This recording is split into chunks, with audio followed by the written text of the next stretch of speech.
இன்றைக்கி பார்த்திங்கன்னா vinegar culture தான் எப்படி செய்யணும்னு சொல்லி பார்க்க போகிறோம். இன்னும் நம்ம சேனலை சப்ஸ்கிரைப் பண்ணலாம், சப்ஸ்கிரைப் பண்ணி வச்சுக்கோங்க. அடுத்த வீடியோஸ் வந்துக்கிட்டே இருக்குது. மொய்னா எப்படி கல்ச்சர் பண்ணுறது அப்படின்னு சொல்லி அடுத்த வீடியோ அப்லோட் பண்ணுவோம். அதையும் மறக்காமல் போய் பார்த்துருங்க. இதுக்கு முக்கியமாக தேவையானது பார்த்திங்கன்னா ஆப்பிள் வினிகரு. இதுதான் நம்மளுக்கு இதுக்கு யூஸ் பண்ண முடியும். இது பார்த்திங்கன்னா ஒரு எம்டி பாட்டில் ஒரு பாதி அளவுக்கு ஊற்றிட்டு அடுத்து ஒரு 50 அளவுக்கு பாதி வினிகர் ஊற்றணுன்னா பாதி வாட்ரு ஊற்றணும். பாதி அளவுக்கு தண்ணி ஊற்றிக்கலாம். இது எப்படி செய்கிறதுங்கிறத ஸ்டெப் பை ஸ்டெப்பாக சொல்லியிருக்கேன். கடைசி வரைக்கும் பாருங்கள். நம்ம சேனல் மறக்காமல் சப்ஸ்கிரைப் பண்ணிட்டு இந்த வீடியோக்கு ஒரு லைக் கொடுத்துருங்க.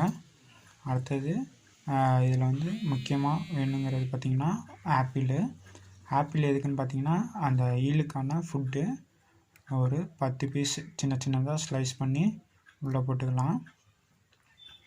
இது ரொம்ப முக்கியம். இதெல்லாம் இல்லை அப்படின்னா உங்களால் செய்ய முடியாது. இதோட ரொம்ப முக்கியமானது நம்மளுக்கு லைவ் கல்ச்சர் தான்.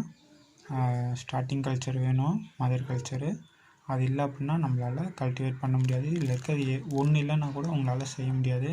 இதுதான் பார்த்திங்கன்னா மதர் கல்ச்சரு. இது உங்களுக்கு இன்னும் ஜூமில் காமிக்கிறேன். இதில் பாருங்கள், உங்களுக்கு நல்லா தெளிவாகவே தெரியும் மதர் கல்ச்சர் எப்படி இருக்குதுன்னு பாருங்கள். இது இந்த சிரஞ்ச அளவுக்கு இருந்தாலே நம்மளுக்கு சூப்பராகவே கல்டிவேட் பண்ணலாம். இது நம்ம ஆட் பண்ணிக்கலாம். இப்போ என்கிட்ட நிறையா இருக்கனால பார்த்திங்க அப்படின்னா இன்னும் கொஞ்சம் நிறையாவே நான் இதில் ஆட் பண்ணிக்க போகிறேன். பாருங்கள், என்கிட்ட நிறையா இருக்கனால இன்னும் கொஞ்சம் ஆட் பண்ணிக்கிறேன். இதுக்கு மேலே பார்த்திங்க அப்படின்னா இதை ஆட் பண்ணிட்டிங்கன்னா மேலே ஒரு கிளாத்து, அதாவது இதுக்கு காற்று நல்லா போகணும், அந்த மாதிரி ஒரு கிளாத்து. இது அப்படியே ஓப்பன்லேயே வச்சிட்டிங்க அப்படின்னா இதில் மற்ற ஒரு பேக்டீரியாஸ்லாம் வர ஆரம்பிச்சிடும். அதனால் மேலே ஒரு கிளாத்து போட்டு க்ளோஸ் பண்ணி வச்சிடணும். இல்லை அப்படின்னா நம்மளுக்கு கல்டிவேட் ஆகாது. இது மாதிரி க்ளோஸ் பண்ணி வச்சுருங்க. இதே மாதிரி பார்த்திங்க அப்படின்னா நான் ஒரு 3 பாட்டிலில் இன்றைக்கி செஞ்சு வச்சுருக்கிறேன்.